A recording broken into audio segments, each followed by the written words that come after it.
فيلم النهارده بيحكي عن لاعب بلياردو دخل اخطر سجن في العالم علشان يجمع فلوس لعلاج خطيبته المريضة. وبدون ما اطول عليكم يلا بينا نبدأ. قصتنا بتبدأ مع الضابط أندي وهو راجع من السفر، وأندي قابل العقيد لوكاس رئيسه في الشغل، والعقيد لوكاس يبقى والد زوجته سالي، وسلم عليهم في سعادة كبيرة. وبعد كده انطلقوا للبيت علشان يستريحوا. ومن هنا العقيد قال لأندي إنهم بيحققوا في قضية خطيرة، وطلب منه يدخل السجن عن قصد علشان يتخفى وسط المجرمين.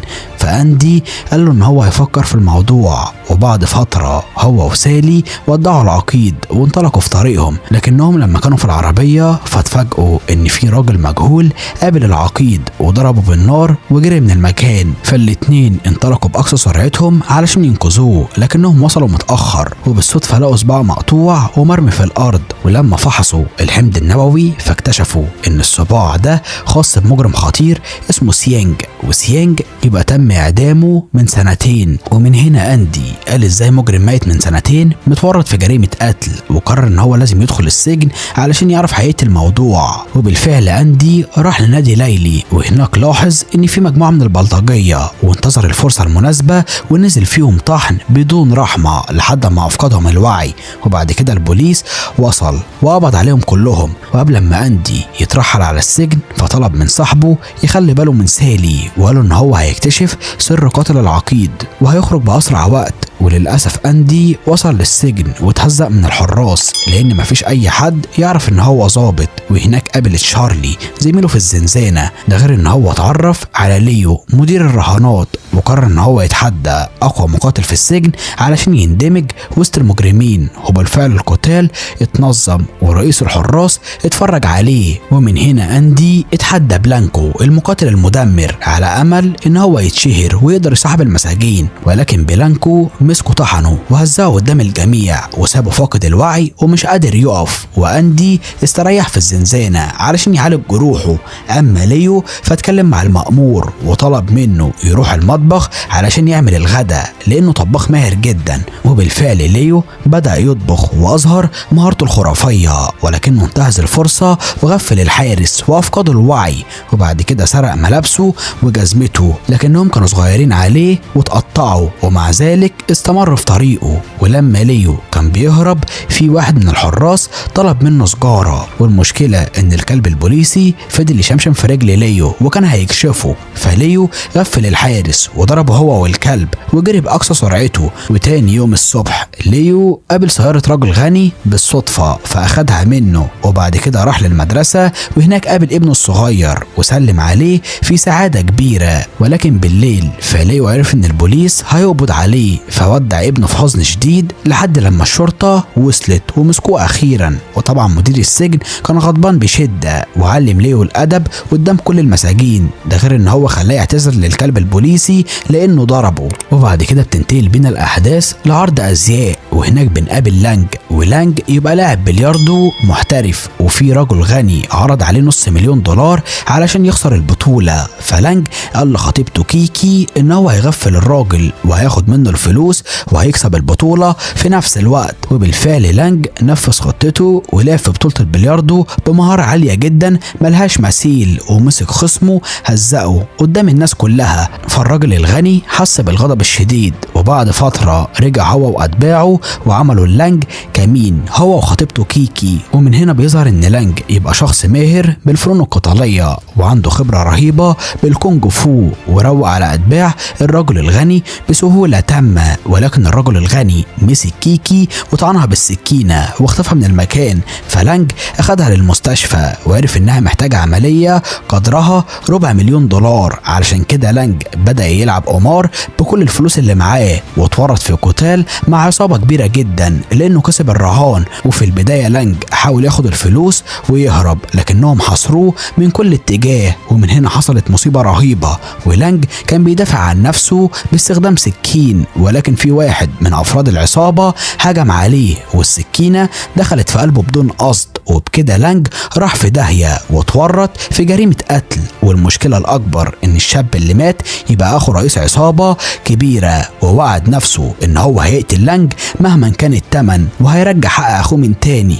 وبعد فترة صغيرة فلانج اتنقل للسجن، وهناك كل المساجين اتلموا عليه ووعدوه انهم هيقتلوه. وفي يوم من الايام لانج كان بياكل في حاله، وفي مجموعة من المجرمين قعدوا جنبه بدون اي سبب. اما اندي وتشارلي اتفرجوا عليه من بعيد وفضلوا يراقبوه. وفي البداية واحد من المجرمين عمل حركة مش مظبوطة في الاكل الخاص بلانج، فلانج تجاهله وكمل في طريقه لانه مش عاوز اي مشاكل. ده غير ان هو لاحظ عصابة كبيرة بيبصوا له من بعيد ومركزين معاه.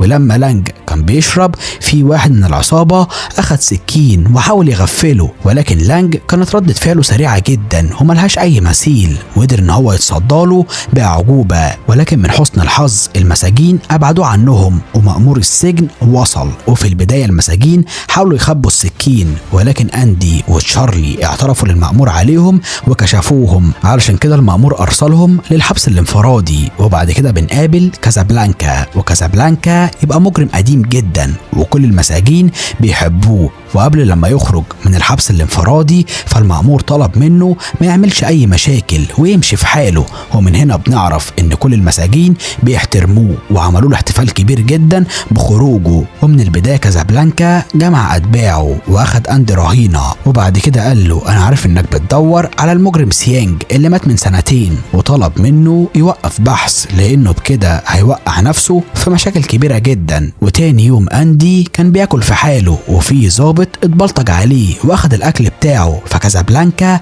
ساعده واعطاه الطبق الخاص بيه. ومن هنا الضابط اتعصب وجاب حلة رز ضخمة وطلب من كازابلانكا ياكلها لوحده والا هيرجعه للحبس الانفرادي من جديد. وبالفعل كازابلانكا بدأ بالاكل، ولكن بقية المساجين اكلوا معاه علشان يساعدوه، والحراس ما كانوش عارفين يتصرفوا ازاي. وتاني يوم المساجين اتجمعوا وبدأوا في عمل طريق جديد، لكن الغريبة انهم كانوا شغالين بجدية وانهوا شغلهم في ثواني معدودة علشان يضايقوا الحراس. اما ليو فرجع للزنزانة وهو متدمر من التعذيب بسبب هروبه من السجن، وقال لصديقه ان هو لازم يقابل ابنه بأي طريقة ممكنة. ده غير ان هو استمر في عمل مراهنات ما بين المساجين وكسب سجاير كتير. ولكن فجأة المجرمين اللي دخلوا الحبس الانفرادي بسبب مهاجمتهم للانج رجعوا من جديد، فكازابلانكا عمل اجتماع وامر المجرمين يسيبوا اندي وتشارلي ولانج في حالهم وما يتعرضوش ليهم من جديد، لكنهم ما سمعوش الكلام. ولما تشارلي كان بياكل مع اندي فوضع عفار في الاكل الخاص بيه، ومن هنا تشارلي اتعصب وبدأ يتخانق مع واحد منهم، فبقية المجرمين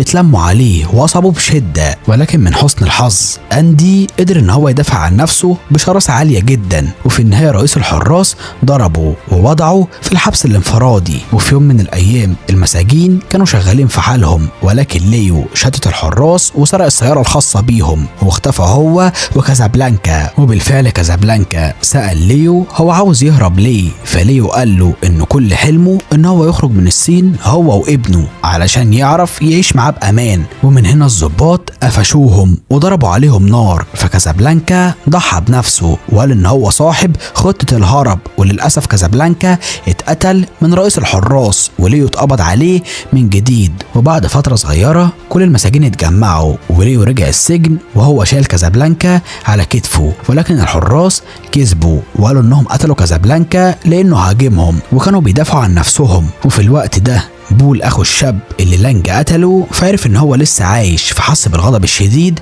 من اتباعه وقال ان هو لازم يرجع حق اخوه باي طريقه. اما ليو فكان بيتكلم مع الحراس وانتظر فرصته المناسبه وسرق عربيه الشرطه، وبعد كده خلص على الحارس اللي قتل كازابلانكا، وبكده يكون رجع حق كازابلانكا اللي اتقتل غدر. بس للاسف ليو اتحكم عليه بالاعدام بسبب اللي هو عمله. وفي الوقت ده اندي خرج من الحبس الانفرادي وما كانش قادر يتحرك، وتشارلي سنده علشان يقف بالعافية. اما بول فقابل ضابط فاسد وعمل معاه اتفاق خبيث، وبعد كده مسكه طحنه واعطاه 50,000 دولار علشان يدخل السجن مع لانج ويقدر ينتقم لموت اخوه بنفسه. وبالفعل بول دخل السجن وهناك عصابته رحبت بيه، ولكنه كان مركز في عيون لانج طول الوقت ده غير ان هو هزع عصابته لانهم معرفوش يقتلوه. وفي وقت الغدا لانج اتكلم مع بول وقال له ان اخوه مات بالغلط وما كانش قصده ان هو يقتله. فبول قال له ان خطيبته كيكي ماتت في المستشفى وهيخلص عليه زيها.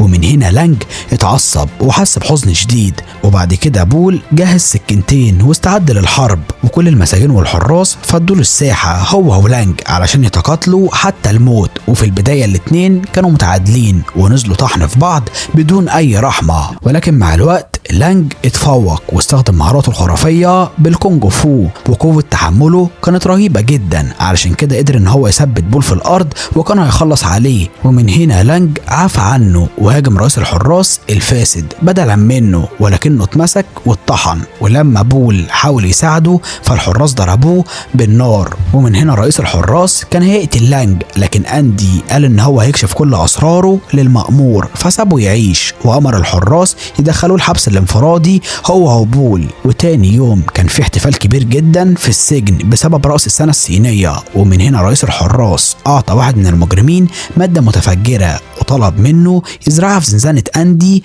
وتشارلي. وللأسف لما تشارلي دخل الزنزانة فحصل انفجار ضخم والنار مسكت فيه. وفي البداية اندي حس بالحزن على صديقه، ولكنه قفش المجرم لما شافه وهو خرج من الزنزانة. ومن هنا المجرم اعترف على رئيس الحراس وكشف سره، فاندي عمل ثورة كبيرة في السجن والمكان انقلب لفوضى تامة. ده غير ان هو خلص على رئيس الحراس الظالم. وفي النهاية اندي اتحكم عليه بالاعدام، ولكن المأمور اخرجه بدون مشاكل لانه كان ضابط متخفي. وبعد كده قال ان هو عارف مكان المجرم سيونج اللي قتل العقيد والد زوجته. ومن هنا اندي استخدم سلطته واخرج لانج وبول وليو من السجن وعمل معاهم فريق خاص. وبعد كده غفلوا سيونج وقتلوه هو واتباعه، وبعد كده اختفوا من المكان بسرعة البرق. ومن هنا اندي حس بالفخر وقابل زوجته سالي من جديد لانه انتقم لوالدها ورجع حقه. ومن هنا بيخلص فيلمنا.